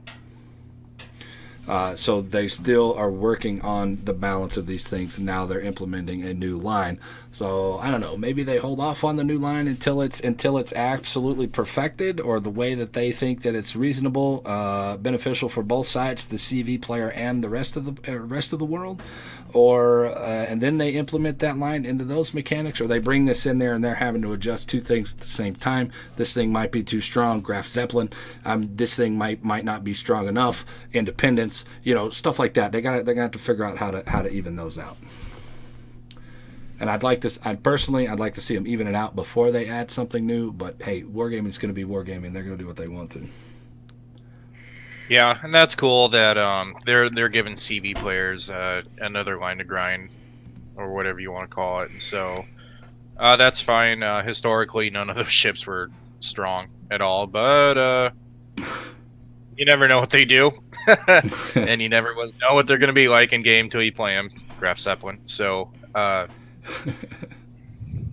Hey, it's all good. I'll probably never play him. All right. One more. Well, where'd it go? Man, I sometimes, man, when you look at something, it's you look at something and you click on it, and then it changes to something that you didn't want to see. No, not like that. Hey. All right. So speaking of implementing of new ships. Let's move on to something that was posted yesterday at 11:15 in the morning or so. Was a new Japanese Tier 10 cruiser called the Azuma. I'm going to read some of these things here. It is a 71,800 hit point cruiser, 25 millimeter plating. Armory 3x3 310 millimeter guns ranging of 19.1 kilometers. Maximum HE shell damage is 5,100. Chance to cause a fire is 27%. Relatively low for a cruiser. Actually, that's relatively high for a cruiser. Because I'm sitting there thinking about it, I think the Atlanta's got a 5%, and that's a lot. That's a high firing chance. But AP shell damage of 8650, reload time of 18 seconds. So basically, this is I would attribute this to maybe a Scharnhorst size gun. I don't know, what's the Scharnhorst gun? Somebody throw that out there. 11 inches, I believe. What's 310? 11 point something, yeah. What's 310 millimeters in the inches for the real numbers out there? 180 degree turning time of 36 seconds, so it's relatively slow moving. Maximum dispersion of 196 meters. Shell velocity, HE initial shell velocity is 836, so relatively fast. AP shell velocity is the same, 836. Sigma's at 2.0. Maximum speed is 34 knots. The turning radius of at 920 meters, so it's a big turning ship. Rudder shift time of 13.9 seconds. Surface detectability at 15.1. Air detectability at 13.4. Detectability after firing main guns and smoke is 11.7 kilometers. It's got some relatively decent AA, I guess. 12 by 2s, 18 by 3s, 8 by 2s, 3.5, 3.1, and 5 kilometer ranges. 132, 110, 166 on the damage. It's not bad. Not bad, not great. Consumables, damage control party, a hydro, or a defensive AA button. You get a spotting plane so you can get more range, and then a repair party, so it does have a heal. All stats are listed without the crew and upgrade modifiers with the best available modules. All stats are subject to change during the testing. Please note this is a development blog, and this is preliminary. How many turrets with 3 by 3s. 3? So okay, so 9 12-inch guns. 9 12-inch guns. So Japanese Alaska? Japanese battle cruiser. So Japanese Stalingrad? This is what I'm thinking. I mean, it's going to be a slow turning ship, so don't get caught broadside, or you probably get punished like most cruisers do, and as they should. And did it say the armor? 25 millimeter. That's the plating. That's what it says. There's no other information. I don't have there is no diagram on the armor scaling or anything like that yet. Okay. So you can pen it with HE essentially. Yep. As another cruiser you can, yeah. Yeah, as another cruiser, exactly. Japanese battle cruiser, cool. I'm all for it. That's fine. It's got the long range. It's got the spotter plane to get even extended range. You're going to be able to shoot 20 plus knots or 20 plus kilometers on this thing with a spotter plane. But that's what the Japanese are known for, right? 36 knots or 36 meters or 36 kilometers with the Yamato with a spotter plane in the range mod. Oh, yeah. That's my bread and butter right there. You're not supposed to do that. Well, I did it anyway, so y'all can deal with it. It's so fun, though. So another cruiser to come into play at Tier 10, pushing people into higher tier gameplay, which I'm fine with. Let them push in there. As long as they can fix the matchmaking like we discussed last week, then it's not going to be too much of an issue. You're still going to see them. You'll see them with the super testers first. You'll probably see some in the actual game. Guys, if you see them right now in the actual game, don't ask them anything about it because they can't tell you. They're under NDA, where they can't give you any opinions or anything else like that until the NDA is lifted. So don't even ask them, but play it, try to kill it, go at it, rush it, push it, kite it, whatever you have to do to see what the capabilities of this ship are versus your particular ship. That's the only way you're going to get any information out of them until you start seeing that it releases to the community contributors that they can actually play, and then they still have some guidelines, not as many guidelines as the super testers. Then you can actually ask their opinion, and they can logically give it to you. So there you go. That's the Azuma new Tier 10 Japanese cruiser. Whew. My lord. I guess it all depends on implementation. What do you think, man? I mean, like, Stalingrad's out there. Kronstadt, it's out there. Do you think that these boats are effective in what that they do? I suppose if they played correctly, anything can be effective. Do you find these things formidable? Oh well, I mean, you played the last full-on ranked season with Stalingrad, and that was a pretty effective ship. You know, for the first probably First 3-4 week. days, Yeah. and then first week too. I think a lot of and people. I think Then there all of was a sudden, one there's a ship called the Conqueror really started making its started appearances, showing up, and Conqueror, and, natural enemy to that cruiser there. yep. It's like, oh, let's just burn them down. Okay, cool. I think anytime that they want to add another ship and give another element to the game and make the game more diverse, I'm all for it, because God knows before the German battleships came out, it was American or Japanese. That was it. You know, That's and maybe a absolutely. war spite here and there. You know, maybe a Yep. couple other things here and there that really stagnated the battleship game, and a lot of people with the implementation of these new battleships have adjusted their playstyle to fit what the game has adjusted to the playstyles of the players, giving them more of a home. Does that make sense? Like, your home is the American battleships. That's what you like, that hybrid style. You like that I can hit you from a range. Yep. You like that I can push in on you and still be effective. And this is just another opportunity for somebody who might absolutely love this ship. And this might be their home. I am a Zuma player. I am a Japanese cruiser main. I want to play this. I want to get good with this thing. My name is Pyrules, and I taught Sir Venom how to play a Zal that he had never played before. You know, stuff like that. I mean, there's those people out there, and I'm all for them getting their bonuses and their due just desserts of earning this boat, depending on how they release it. Is it going to be worth steel? Is it going to be a reward ship? Is it going to be an arsenal thing? Am I going to be able to buy this from the store? We don't know until they actually release it. So I guess it all depends on the implementation of a premium ship. I think it's going to be good, though. It's going to be another tough ship.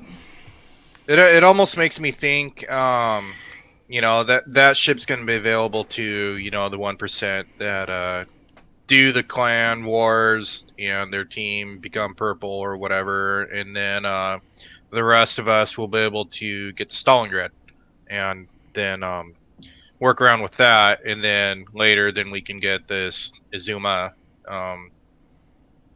So that's cool. It's another ship that I'm definitely going to want.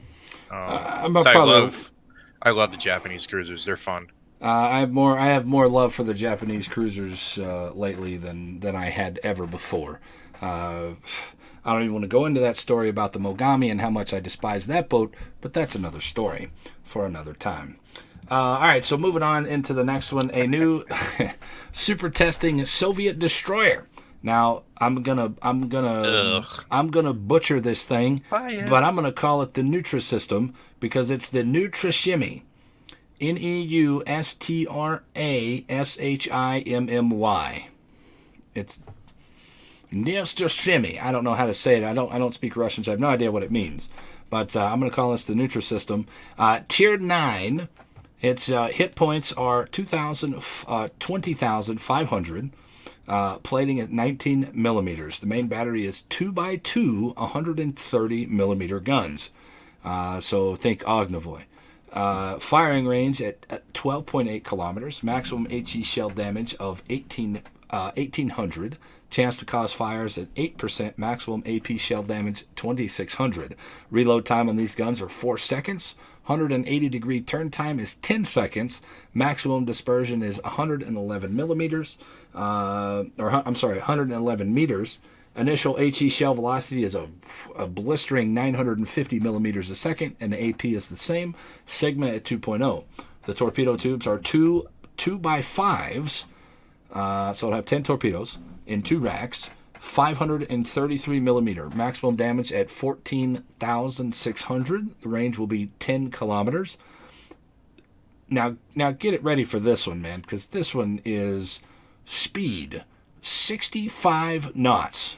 This thing books it through the water. Reload time of 131 seconds. These are 10 kilometer 65 knot torpedoes. That's insane. Those are really quick. I mean, what's the fastest torpedoes in the game right now? Aren't they 65? Without doing torpedo acceleration. Somebody put that in the chat. Launcher degree turn time is 7.2 seconds, so they actually turn faster than your guns, which is good. And torpedo detectability is 1.3 kilometers. Not too bad. Maximum speed of the boat, 36 knots. Turning circle radius of 700 meters, so it's still a little slow to turn like the rest of the Russians. Rudder shift time at 4.6 seconds. You can start your turn pretty quick. Surface detectability of 7.1 base, which will put it down relatively close to the Grozavoy, I believe. 6.6? Something like that. I think, what is it, 6.1 on the Grozy or 6.0? I don't know. It's pretty close to that. Air detectability at 3.8 kilometers. Detectability after firing the main guns and smoke is 2.7 kilometers. Consumables. Slot number 1, damage control party. You have smoke generator. You have a defensive AA fire. You have a repair party and an engine boosto. All stats are listed without crew. Obviously, these are all preliminary numbers, and these are best without any modifiers. So, I take this back. Check this out. All stats are listed with no captain skills, but upgrade modifiers. Nope. Shut up, Venom. Let me start over here. All stats are listed without crew and upgrade modifiers, so no upgrades, but with the best available modules. So those do have modules intact. The stats are subject to change during the testing, and this is also a development blog, so it is preliminary. Whew. Well, what do you think about the Ognavoy first? That's a good ship, and now they're gonna essentially make it available, buffed, with a heal. Super fast torps with a good range. 10K is relatively good. Yeah, that's. I like 10K. I can do damage with that.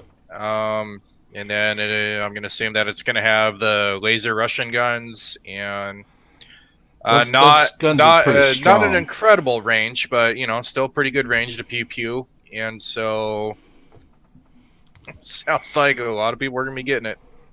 I'm thinking when I read this, I was like, all right, well, what's at tier 9 right now? You have the Tashkent, excuse me. You have the Tashkent that is a balls to the wall, hold the button down, stay at full speed, turn in, turn out, juke shots, causing the enemies to miss them. That's the gameplay of that boat. And then you have the Udaloy. The Udaloy at tier 9 is a rarity because it is very hybrid in that line to where it can gun if it needs to gun, and it can torpedo if it needs to torpedo. It's got 3 racks of torpedoes, one on each side and one that can go universal, not unlike the Mahan. So when we put out another boat that is like one that I found very exciting to play, which was the Ognavoy, and you move it up to tier 9, there's automatically some apprehension for me when you put something that might feel a little underpowered with its main guns. But now you have to decide, am I going to actually pew-pew this guy? If I have to, I can. I'm not. It reminds me of a Japanese destroyer, basically. I have decent guns if I choose to use them. If I don't use them, now I am a straight-up torpedo boat and with guns in if and when I need them. What do you think? Did it say the fire rate on that ship? Did you go over Like that or main gun reload time is 4 seconds. That's pretty really good? good. I mean, let's look at. Wow. I mean, I was going to say let's look at the fastest thing and then say gearing because that's 3.3 seconds. It's going to be firing a little bit slower than a gearing. Still pretty solid. And if you decide that you want to put BFT on this, I probably wouldn't recommend it under 5 seconds, but that's just my own personal opinion. 4 seconds is still pretty formidable for anything out there. 19 millimeters of plating. How does that rate with when you're going up against something along the Kitakaze line or the Jutland or Daring line or the Harry Gumbo line or the Harry Gumo, excuse me? How's it going to stand up against these things? I don't know. I usually have a pretty hard time killing Russian destroyers in anything that I play other than another Russian destroyer. It's going to be a tough boat, and if people, I think this one's a niche market here for this one. You either like the Ognavoy or you don't like the Ognavoy. Not too many people that I have encountered said, it's okay. They either like it or they don't. I don't know about you. What do you guys think out there in the chat? Leave me comments and questions below. If you guys have any questions in there, we're coming up on the end of this, and we will go to our Q&A section coming up here just a little bit. We don't have too much here, so if you guys have a question, it will get heard today. So go ahead. What do you think of what is your overall opinion of the Augie? Ognavoy's good ship. You like it? Yeah, I like it. I don't find anything wrong with it. You just got to play it right. That's it. You know, you're not gonna. It's not a stealth boat. Nope. It's not the strongest in any category, but it kind of reminds me of the gearing. Obviously it's tier 8, but doesn't really have any weaknesses. It's got some strengths, but it's not the strongest in any category. It's just solid. It's right boat. in the middle. Right in the middle. Yep. You would consider it an average boat. Above average. Above average. All right, cool. And of course, obviously, if you play it different, then you can do things. I've gunned people down with it. I've torpedoed people down with it. So it's definitely a hybrid. You can do. It's not really a jack of all trades. And if you do have to fire your guns, it's a little weak on the guns, but they reload quick enough to where you can still be effective with 4 guns instead of say 6 guns or 8 guns. Right. It's not a terrible boat. I'm all for this. I will probably pick this boat up. If it comes to the premium shop, I will definitely pick it up and give it a good once over, man. I love destroyer play lately, and I've noticed that when I am playing in a destroyer, I do feel like I can control the game a lot more than I can if I'm a battleship or a cruiser, for that matter. So anything that I can do to help control the game. The one thing that they didn't talk about on this post, and one thing that I would be very interested in, since this does come with an AA button, how good of an AA barge is this going to be? Because the Ognavoy is an AA monster if you set it up for BFT, AFT, or just at least AFT to get that range out there. And the Grozavoy is well known to be an AA monster as well. So where does this fit in that AA barge mechanic of the game? Probably sounds like it's going to handle a midway pretty good. Well, I would hope so, because not much handles a midway at all. And I know a Grozavoy, if you wait, here's a mechanic tip for you guys. If you're playing a Grozavoy and you're playing on the AA button, turn your AA off until you're spotted by those planes. Now you might get dropped on and you might have to make some dodgy abilities, but you turn your AA off until you're actually spotted by those planes. You're going to eat up some planes. You're gonna pop your AA button, click on the planes, or click on the planes and then pop your AA button, and you're gonna eat up some planes as they're coming in. Now you might still get dropped on, but you're going to hurt that CV's planes. How is this going to affect with the new CV rework coming in? We still don't know, so that's up in the air. But in the current instance of the game, Grozavoy's a monster. The Ognavoy's a monster with AA. Never really set up the Udaloy for AA, but I didn't need to, so who knows? And I can't wait to see it. And that's kind of disappointing that they didn't put the AA numbers on this post. I would have liked to have seen it, but it does come with an AA party or a defensive AA fire button. So I can only assume now that this is going to be an AA monster as well. So moving forward, last thoughts on the ships, the Zuma, the Ogdenvoy, or the Nutra Shimmy. Gimme. I'm ready for it, man. Are you ready for both of them? Of course. Absolutely, man, because you're kind of a jack off of all trades, and you like to play everything just like I do. Yes, I do. All right, so let's move on. Anything else that we want to talk about? Anything about the steel, or any of that, or any of the news that we talked about here before we move into our Q&A section? Guys, get your questions in now. If y'all have any comments, questions, or concerns. Yeah, I'm just interested in the number on the steel, and I mean, the next rank out, I'll be really close to the Stalingrad, so we're gonna see how that's gonna work out, and maybe I'll have it. Maybe you'll have it again. There you go. And good luck in your endeavors, we'll man. Well, there's also one more thing I wanted to let you guys know that they did release here, and I think I wrote this down actually. Clan battles start on November the 28th. Right, so that's 8 days from now, and if you play one game from the November the 28th to December the 4th, so there's that little section of time, anyone playing one game will get free captain retrains. So if anybody's out there that's not interested in playing the entirety of Clan Wars, go in there, play one game, and then you get free captain retrains up until the 4th of December. After the 4th of December, they will revert to their previous state. So, guys, go out there, get your captains retrained. If you guys retrained for this rank sprint and y'all were like, hey, where's my retrain back, like they usually do in between rank seasons and clan battle seasons, this is your opportunity to go in there, play one game of Clan Wars, and then you can retrain your captains. And I don't care if you guys ever play another game again, but you got to play at least one game between 28th and the 4th of December. And once you do that, then you have free retrains until the 4th of December. At least that's the way I read the post. So either way, guys, comments, questions, and concerns. What do you think on that, man? The retrains. Well, I know someone is going to be doing one clan battles. That's me, this guy. The guy with 2 thumbs up. So that'd be cool. I don't know. I don't rework my captains in any way. I try to do it the same way, kind of a mesh of zombie build with AA and whatevs. So I don't. Well, the one thing about zombie build with a little bit of AA, it also affects AA and secondaries go hand in hand, except for manual AA and manual secondaries. That's the only difference. So even if you're upping your AA, you're also upping your secondaries at the same time. That is something to think about when putting a captain together.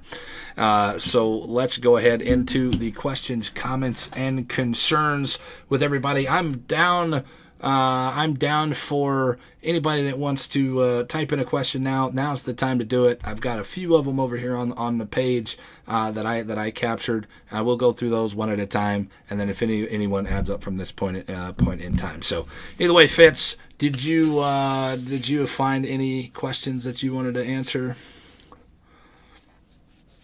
I didn't see any. All right, so here's from Elskid.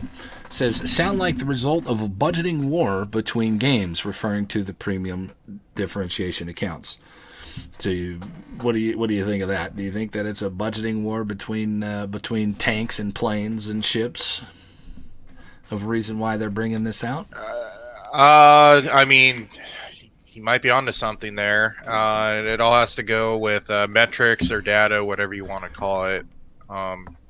And then, like what you said earlier, they probably want to see, how many people are actually just playing this, or how many people want to focus on this game versus tanks or planes. Is it a budgeting war? I mean, does a company want to do a budgeting war, or are they just looking more into data? So I think.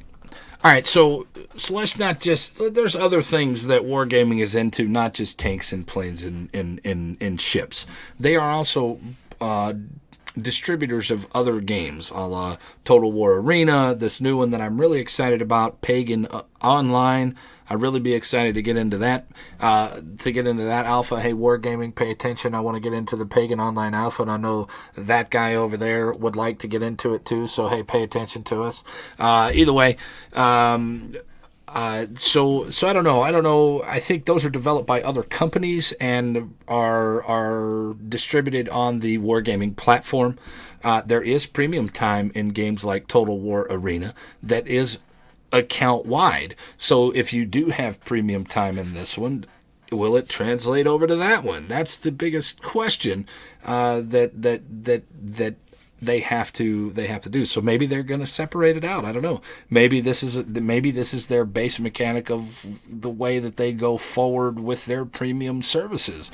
All right, you can buy this one, or you can buy Tanks. And Tanks is going to do the same thing. Maybe not. I don't know. But this is their initial jump off point, and this is their test for it. If it works well for ships, then maybe they do it in Tanks, and then maybe they separate it all together from the premium time, account wide. Who knows? I mean, it's all something that we will move forward and see. Okay, so there's that. Solitos One Eye says there aren't really any premiums that don't come out this year. I'm probably just going to go for a few premium time and doubloons. Not quite. I don't remember exactly what that was referring to, but he's right. There's a lot of premiums that have come out already. The Cossack was, he's referring to the Santa crates, excuse me. They're not really premiums that he wants that came out this year. Probably just going to shoot for premium time and doubloons out of the Santa crates. There are some very good premiums that did come out this year, the Cossack being one of them. And then there's a few others out there as well. Any premiums that stood out for you this year? Cossack. Love playing that ship. That's such a good ship. Jean Bart. That's a fun ship too. I don't know. When Callum's trying to HE spam me, I didn't enjoy that, Callum. But the Abruzzi came out this year, not the best, but it's for its tier. It's not the highest. It's not my highest rated tier 7 cruiser, but it's not the lowest tier 7 cruiser. But another cruiser that came out, the Boise and the Nuevo de Julio, phenomenal. Oh, those boats. are good ships too. Absolutely. Phenomenal ships. The Ashio came out this year as well. Not the best. It's very niche. It's a very one-dimensional boat, and you can play it one way, and to its benefit or to its destruction. Either way, if I do recommend, guys, if you are going to play an Ashio, this is average tip number 7 here on the podcast tonight. Play it with 2 other battleships. If you're going to play the Ashio, get into a div of 3 people, play 1 Ashio and 2 battleships, so at least you can guarantee that you're going to have at least 2 targets to torpedo. Because I've had it to where we've done that, and I've only had 2 targets to torpedo, which left me in a very one-dimensional state of not being spotted and then trying to go cap things. So be careful. Be careful when you do play the Ashio. And Vanguard, another really good ship. I've only played it once or twice right now, so I really don't have an opinion on it.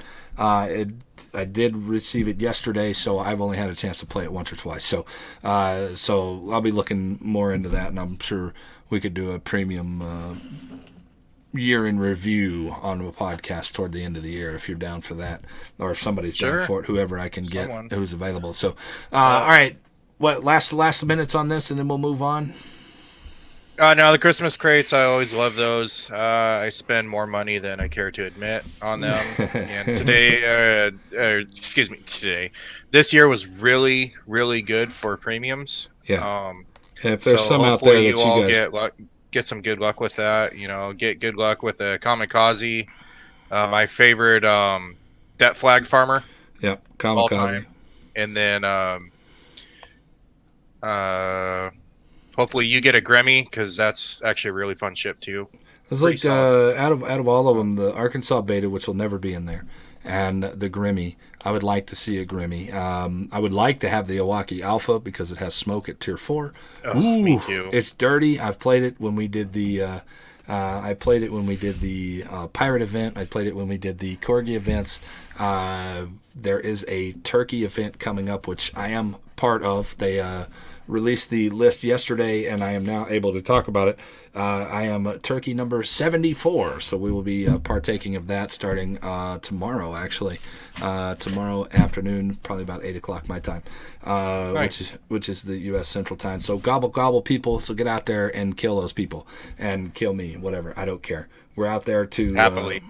out there to have fun, and I'll give you some more information about it on the stream here whenever we're done with the podcast. But either way, until they release a list of what all is in those containers, we won't know exactly what's going to be in them. I'm hoping that they put all of the premium ships from this particular year in with all the rest of them. So if you don't have a particular premium ship and you would like to have it, then I do recommend buying those not the super containers, but buying the Santa crates.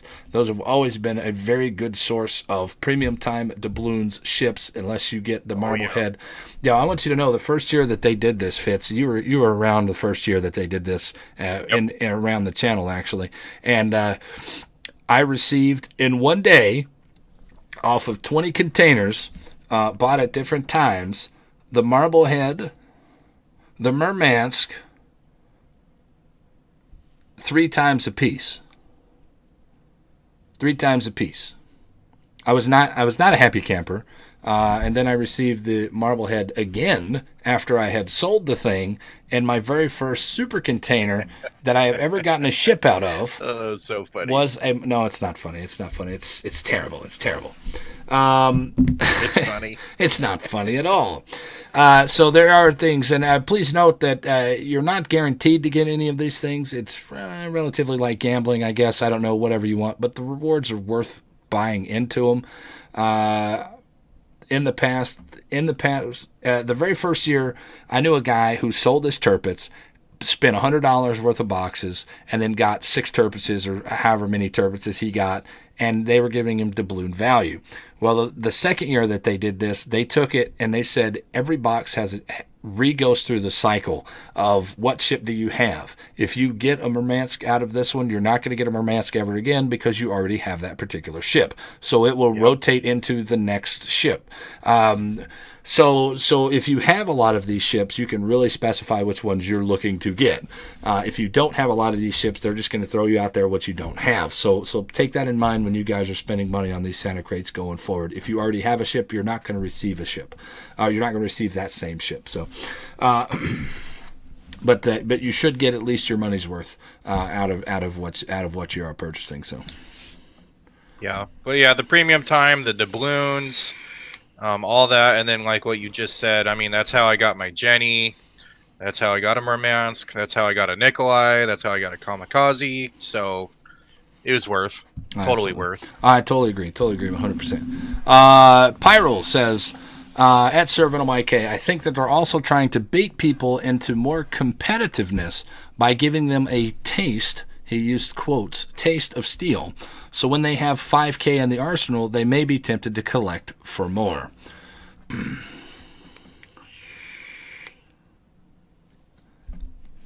What do you think? Taste of steel with all these steel campaigns coming and the ability to earn some more steel? Probably right. Why I don't not? know. I'd like to see some more people do competitive, and I know a lot of people in my own clan. That guy right there would like to see more 5-inch clan participation in Clan Wars, but I have my reservations about it because, well, for one reason or another, and that's a whole nother topic that we'll talk about on the show, but not on the podcast. So I totally agree. Getting more people involved in the Clan Wars and taking people out of it right now, the only way to fix matchmaking is to get people out of tier 10s. So many people are playing nothing but tier 10s that it floods the queue with a whole bunch of tier 10s. And until we can get people out of the tier 10s playing other things than just that, then you're going to be hindered at tier 8 by playing majority of your games at tier 10. it's just the way it is. So this is what they do with something like Arms Race or any other game modes that pull people out of Tier 10, makes it a little bit easier for everybody else who's not quite to Tier 10 or at Tier 8 and are struggling. This gives them a little bit of open opportunity to jump in. If you're not playing Clan Wars, go play Tier 8 while Clan Wars season's going on at these particular times, and you'll be pleasantly surprised at how often Tier 8s and Tier 10s are actually in those games. So there you go. I want them give them some more competition. Give people more steel for these competitions to encourage people to stay around and learn how to play the game at a high competitive level. I'm all for it. Thoughts? Yes, indeedy. Nope. 100% agree.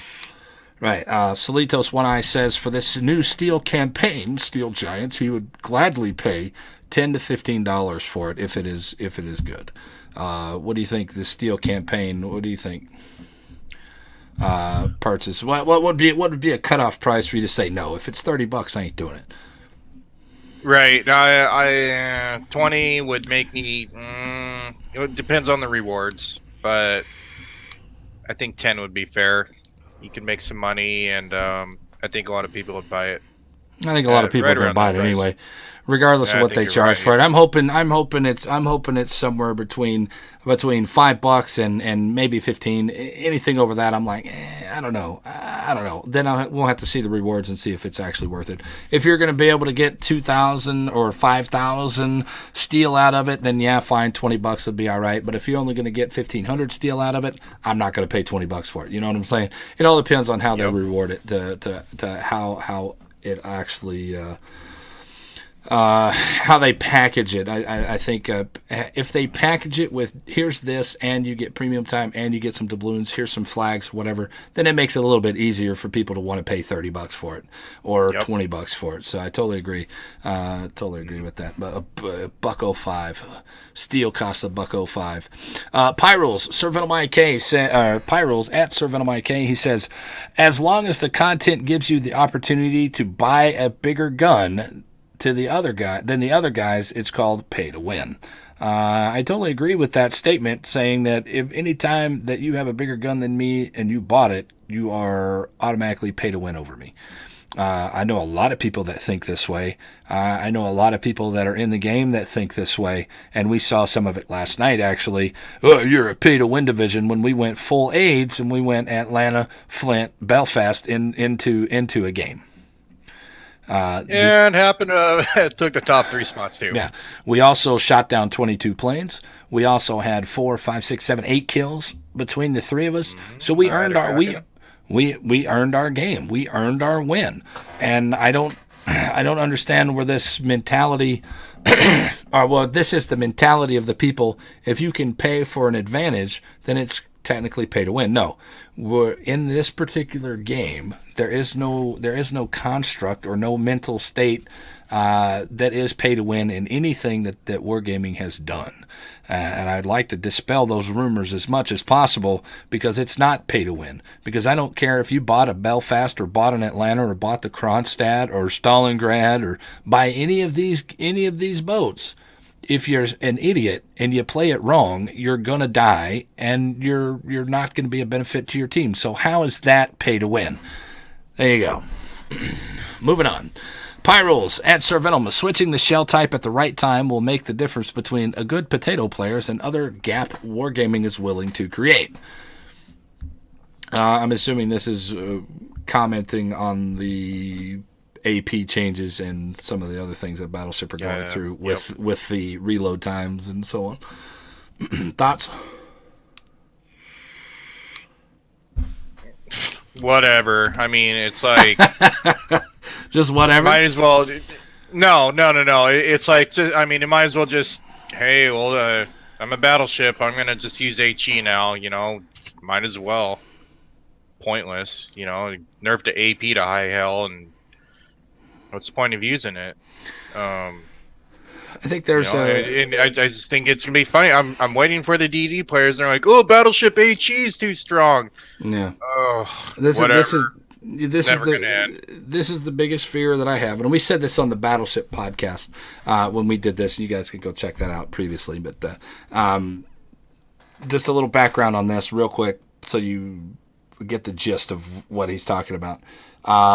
Battleship AP is being nerfed into the ground to where it can only overpin a destroyer, which I find grossly unfair for the battleship player. It's what, max 2k damage? Something like Is that. that it or something like that? The issue with the AP damage is the double pins, meaning you're getting one shell hit for 8,000 damage. If you can take the ability for that away from 8,000 damage and you don't receive those double pins as a destroyer at 4,000 damage, then that's a fair thing for the battleship. It feels to me like they're punishing the battleship for actually getting some RNG. This game is solely based on RNG.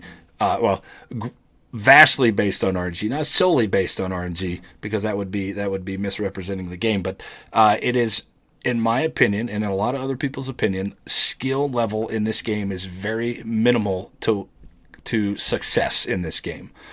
You skill level of positioning and skill level of where your shots go and your skill level of paying attention to the flow of the game are very minimal based on what you're rewarded for when you're making your shots. Soon as that round leaves your gun, leaves your ship, it is all 100% solely based on RNG. Am I going to hit? Is the dispersion going to affect? There's a lot of these other factors that you have zero control over, and this is another thing that you're not rewarding your battleship players for getting good RNG anymore. Now, if this overpin, say the biggest proponent of this is getting smacked for 14K from 15 kilometers away. Who's that guy? That's the Gearing. The Gearing is the biggest proponent. The Gearing player is the biggest guy complaining about this, and a lot of other destroyer players at the same time. If that overpin has the ability to cause double damage, like my normal shell does now, we might be able to talk. But if you take away just overpins, so now my shell is minimum going to do a tenth of the damage, we have a problem. And it unbalances the game, forcing the battleship to stay further away or switching over to a less effective shell, meaning the HE shell. And I say effective not in the damage that it does, but I say effective in the grand scheme of the game, meaning now I have to switch to HE. Here's a cruiser that I need to hit. Now I have to switch back over to HP or AP, and then it takes too much time and it's not efficient. So that's the premise. That's the premise. That's the background.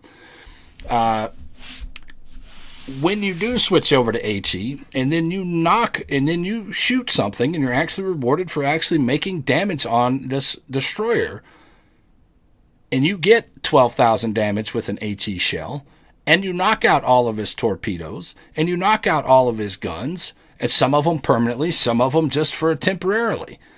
What's to stop them from complaining now for the next thing? Hey, but this is what you wanted. We gave you what you wanted. I don't want to hear any other complaints from you about damage from battleships to destroyers. And then the first person that comes up to me and starts complaining about how much HE damage is going to be done, I'm going to be like, don't care. You already took away my AP. Guys, I'm telling you right now, you do not want battleships shooting HE at you. This is the absolute perfect option for a destroyer right now, is to get hit by those AP shells. You do not want us switching over to HE, because if you do, you're going to see a lot more complaints coming up from the destroyer population coming forward. There you go. Thoughts? Anybody got thoughts, comments, concerns? I'm not just a battleship crybaby for all of you potato guys out there. It's actually what is good for the game and not good for you and your particular ship. Next. Any more? You got any comment on that, Fitz?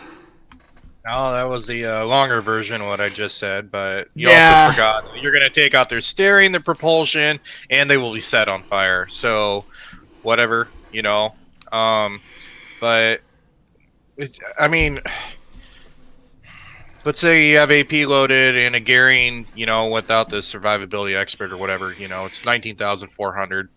So I'm going to, and he's within 2 kilometers, and I have a Montana, so there's 12 times 2. I have to hit him with 10 shells, Okay. not 9. He'll live with 9, so he's going to live with 9 from any other ship that has 3 turrets. Chances of you hitting essentially, 10 shells from the Montana into a Gearing? What range are we talking about? I mean, there's so many different factors on damage versus destroyers. What range am I at? What's your angle? Where am I at? Where am I positioned? Am I positioned front guns? Am I using my back guns? They all shoot the same, so that shouldn't matter. Am I locked onto you immediately? There's still a bug in the game to where if somebody pops up out of dark and you're automatically locked onto them, your shots are like you're not locked on at all. So you have to double X this guy and unlock on it. A double X, guys, is unlock and then relock onto him to get your shots to where they're actually supposed to be. So there's so many different factors that go into how I create my shot or how my shot lands that are out of your control. Yeah. The above 10 kilometers, I can understand that, but if they're within 10, I should be able to nuke them. Just like you can with a Yamato with, whatever battleship you're using with 15-inch guns. I mean, you can triple quad citadel that guy, and he's gonna be like, "Oh, whoops, my mistake." They're addressing, yeah.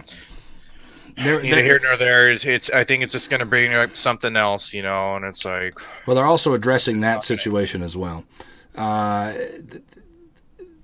There are some.